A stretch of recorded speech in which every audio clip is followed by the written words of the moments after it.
जय हिंद साथियों, आप सभी का स्वागत है आपके अपने परिवार मैथ्स गुरु मनीष में। दोस्तों, मैं हूं एमके एक्सपर्ट और आज हम आपके लिए हिंदी का 50 ऑब्जेक्टिव क्वेश्चन लेकर आए हैं जो आपके बोर्ड एग्जाम 2019 में आपसे पूछे गए हैं। फटाफट से 50 क्वेश्चन को देखेंगे और क्वेश्चन देखते ही सबसे पहले आप लोग एक बार आंसर ज़रूर लगाइएगा। इससे आपको ये पता चल जाएगा कि आपने तैयारी कितनी की है।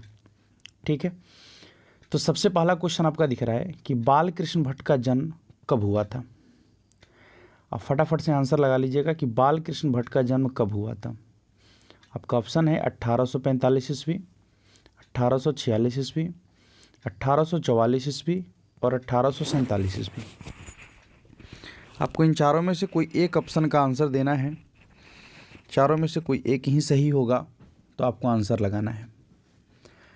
आप बता सकते हैं कि इन चारों में से कौन सा सही है। ठीक है, जल्दी से एक बार कमेंट कर दीजिएगा सभी लोग। तो आपका आंसर होगा ऑप्शन नंबर सी, यानी 1844 ईस्वी। बाल कृष्ण भट्ट किस युग के निबंधकार थे? आदिकाल के थे, भक्ति काल के थे, रीति काल के थे या फिर आधुनिक काल के थे? बाल कृष्ण भट्ट किस युग के निबंधकार थे? ठीक है, आप लोग जल्दी से आंसर लगा दीजिएगा। तो बाल कृष्ण भट्ट जो हैं आधुनिक काल के निबंधकार थे। अगला प्रश्न आपका है कि उसने कहा था कहानी में किस शहर का चित्रण किया गया है? उसने कहा था जो कहानी है उस कहानी में किस शहर के बारे में चर्चा की गई है? कौन से शहर के बारे में चर्चा की गई है? अमृतसर या फिर जयपुर या फिर लुधियाना या फिर लखनऊ? इन चार में से कोई एक ऑप्शन सही है और आप लोगों ने पढ़ा है, अब इसका जवाब अच्छा से दे सकते हैं। इसलिए आप लोग पहले एक बार जवाब लगा लीजिए, फिर हम जो आंसर देंगे उससे आप उसको मिला लीजिएगा। उसने कहा था कहानी किस शहर का चित्रण किया गया है? जल्दी से। तो इसका आंसर होगा अमृतसर, जो आपके ऑप्शन नंबर ए में आपको दिख रहा है। आइए अगला जो क्वेश्चन आपका है, देखिए ये यहाँ पर इसका नंबरिंग मिट चुका है। हम चाहे तो इसका नंबरिंग कर सकते हैं। ये क्वेश्चन नंबर 4 है आपका, ये 5 है, ये 6 है, ये 7 है और ये क्वेश्चन नंबर 8 है। ठीक है, तो क्वेश्चन नंबर 4 जो है कहता है कि बुद्धू का कांटा रचना है किसकी? बालकृष्ण भट्ट की, चंद्रधर शर्मा गुलेरी की, जयप्रकाश नारायण की, नामवर सिंह की। ठीक है, बुद्धू का कांटा किसकी रचना है? जल्दी से बता दीजिए सभी लोग, बुद्धू की कांटा किसकी रचना है? देखिए हिंदी में क्या है कि आपको कुछ कॉमन चीज़ें याद रखना है। जैसे राइटर का नाम याद रखना है आपको, उसके माता पिता का नाम याद रखना है आपको, उनका जन्म याद रखना है आपको, उनकी मृत्यु याद रखना है आपको, उनकी रचनाएं आपको याद रखना है। तो लगभग जो 30% के आसपास जो क्वेश्चन बनता है आपको इसी से पूछा जाता है। इसलिए आप लोग इसको ज़रूर से ज़रूर देख लीजिएगा। ठीक है, तो बुद्धू का कांटा जो है ये चंद्रधर शर्मा गुलेरी की रचना है। जैसा काम वैसा परिणाम किस लेखक द्वारा रचित प्रहसन है? जैसा काम वैसा परिणाम किस लेखक द्वारा रचित प्रहसन है? रामधारी सिंह दिनकर, जयप्रकाश नारायण, बालकृष्ण भट्ट, मोहन राकेश? जल्दी से आंसर लगाइए सभी लोग, किनकी द्वारा रचित ये रचना है? आपका आंसर होगा बालकृष्ण भट्ट, जो आपके ऑप्शन नंबर सी में आपको दिख रहा है। चंद्रधर शर्मा गुलेरी किस सदी के प्रमुख लेखक थे? चंद्रधर शर्मा गुलेरी किस सदी के प्रमुख लेखक थे? 15वीं सदी, 16वीं सदी, 19वीं सदी या फिर 20वीं सदी? जल्दी से ऑप्शन लगाइए सभी लोग, जल्दी से। तो इसका आंसर होगा 20वीं सदी। गुलेरी जी ने कुल कितनी कहानियाँ लिखी? गुलेरी जी की कुल कितनी कहानियाँ हैं या उन्होंने कुल कितनी कहानियाँ लिखी है? ऑप्शन आपका है 1, 2, 3, 4। जल्दी से बता दीजिएगा सभी लोग, गुलेरी जी ने कुल कितनी कहानियाँ लिखी है? ठीक है, तो इसका आंसर हो जाएगा ऑप्शन नंबर सी, यानी 3। जयप्रकाश नारायण का जन्म स्थान कहाँ है? जयप्रकाश नारायण का जन्म स्थान बता सकते हैं आप लोग? जयप्रकाश नारायण का जन्म स्थान कहाँ है? देखिए, तो जयप्रकाश नारायण का जो जन्म स्थान है वो गुलेरी है, या फिर सिताब दियारा है, या फिर सिमरी है, या फिर कसेया है। जयप्रकाश नारायण का जन्म स्थान। क्वेश्चन नंबर 8, जयप्रकाश नारायण का जन्म स्थान कहाँ पर है?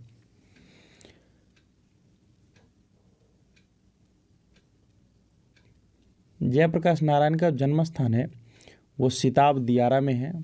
ठीक है, आइए अगले क्वेश्चन को देखते हैं, यानी क्वेश्चन नंबर 9। दिनकर को किस कृति पर भारतीय ज्ञानपीठ पुरस्कार प्राप्त हुआ है?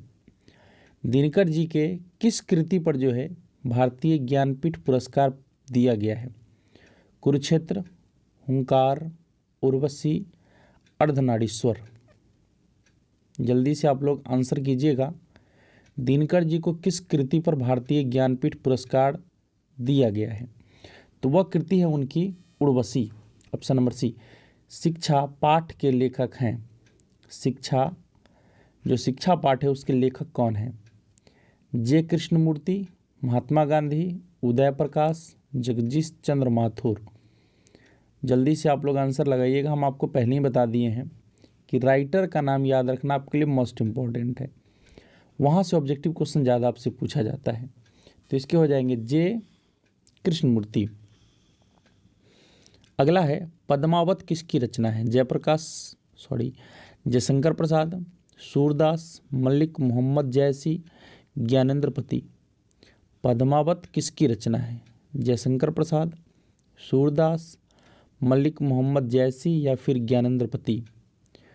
ठीक है, तो इसका आंसर हो जाएगा ऑप्शन नंबर सी, यानी मलिक मोहम्मद जैसी। मलिक मोहम्मद जैसी कवि हैं, किस प्रकार के कवि हैं?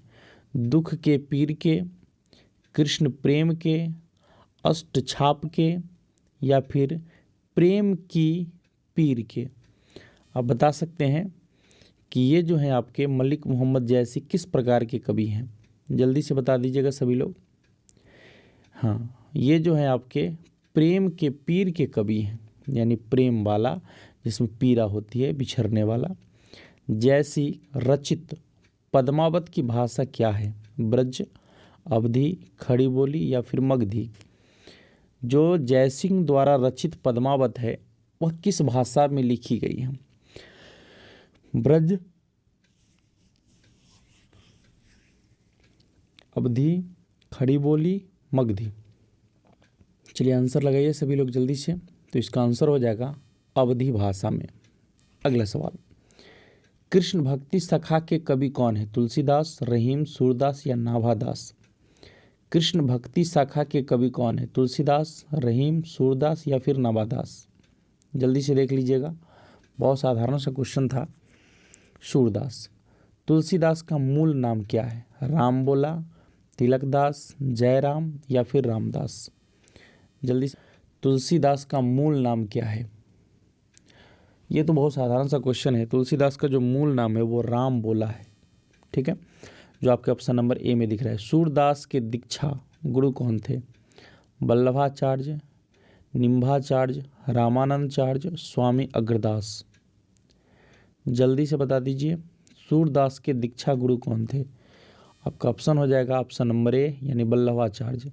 नाभादास कवि थे कैसा? निर्गुणोपासक, सगुणोपासक, या फिर सर्वगुणोपासक, इनमें से कोई नहीं। नाभादास किस प्रकार के कवि थे?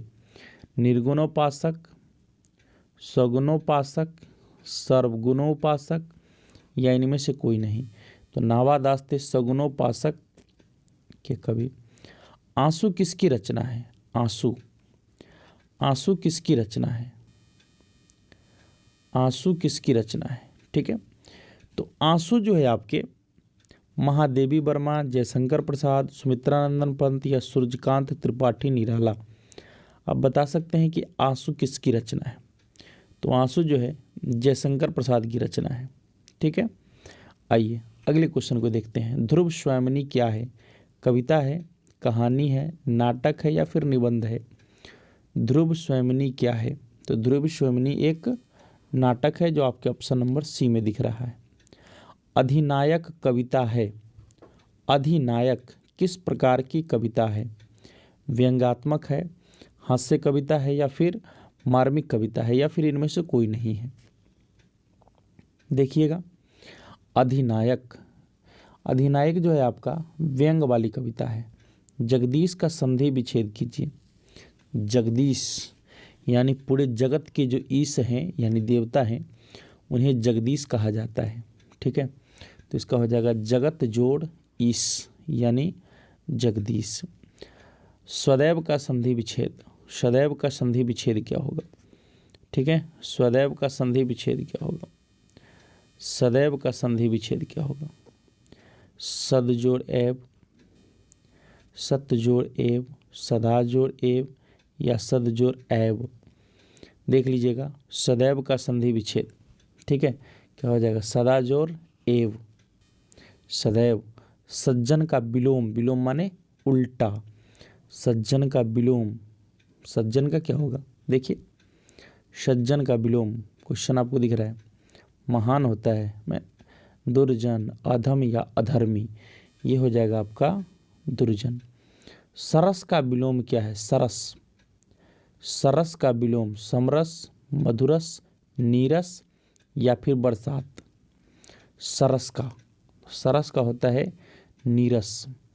वारी का समानार्थी शब्द क्या है? वारी का समानार्थी शब्द क्या है? जल, अग्नि, हवा, रात्रि? इसका आंसर हो जाएगा जल, ऑप्शन नंबर ए। मुर्दा का समानार्थी शब्द क्या है? जिंदा, पशु, शव, शव या फिर मानव? तो मुर्दा को हम दूसरे भाषा में और क्या कहते हैं? तो मुर्दा को शव कहा जाता है। ठीक है, 26 का हो जाएगा सी। आइए 27 नंबर क्वेश्चन, स्मरण का विशेषण क्या है? विस्मरण, संस्मरण, स्मरणीय या फिर अस्मरणीय? क्वेश्चन नंबर 27, विशेषण अस्मरणीय। प्रसंग का विशेषण क्या है? अप्रसंग, सप्रसंग, प्रासंगिक, इनमें से कोई नहीं। साधारण सा सवाल है, इसका आंसर हो जाएगा प्रासंगिक। प्राण पखेरु, पखेरु उड़ना, मुहावरे का अर्थ क्या है? प्राण पखेरु उड़ जाना, मृत्यु हो जाना, भयभीत होना, धक्का लगना, भारी विपत्ति आना। प्राण पखेरु उड़ जाना मतलब क्या? चल बसना यानी मृत्यु हो जाना। पीठ दिखाने मुहावरे का अर्थ क्या है? हार कर भाग जाना, मर जाना, साथ देना या हरा देना। पीठ दिखाना, पीठ दिखाना, जल्दी से।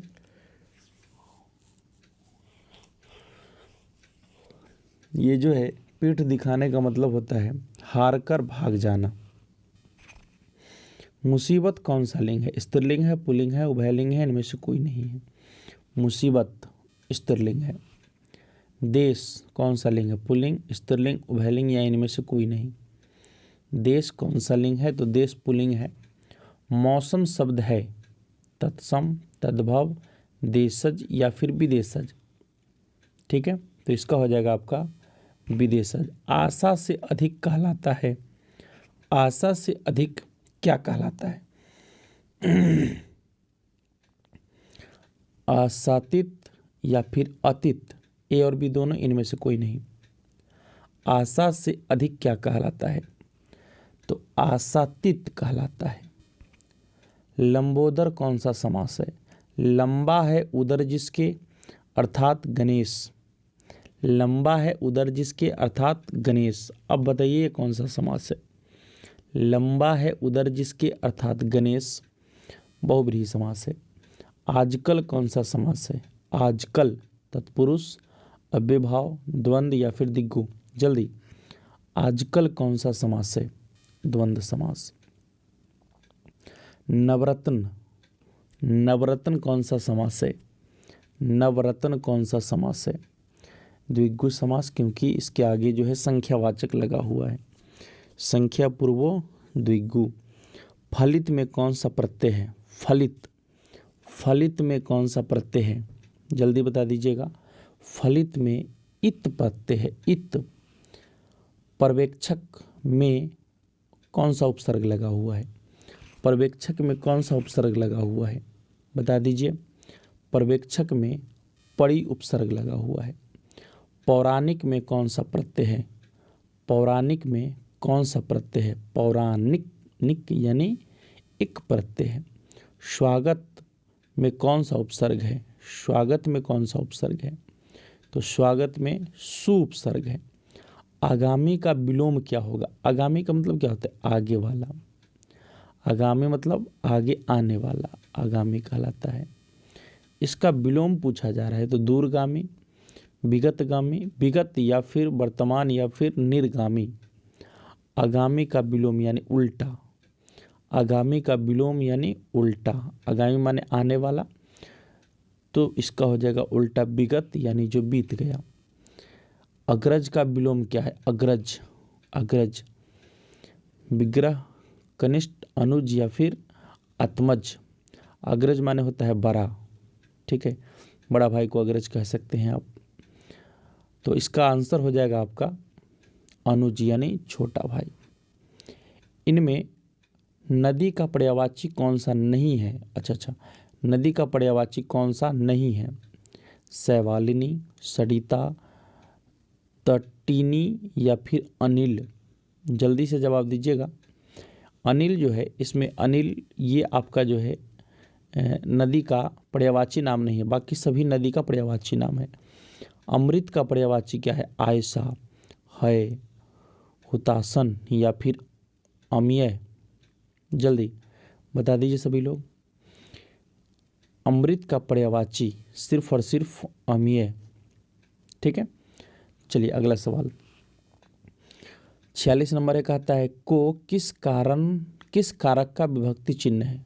को, कर्ता ने, क्रम को, यही है क्रम को। खेत रहना मुहावरे का अर्थ क्या है? खेत रहना मुहावरे का अर्थ क्या है? वीरगति पाना, खेत जोतना, झगड़ा करना, इनमें से कोई नहीं। खेत रहना, खेत रहना मुहावरे का अर्थ क्या है? ठीक है, ये होता है वीरगति पाना। जो मन को हर ले का एक शब्द होगा। जो मन को हर ले, ये अनेक शब्दों का एक शब्द बनाना है, उसे क्या कह सकते हैं? तो मनोकूल, मनुहार या मनोहर या बेमन।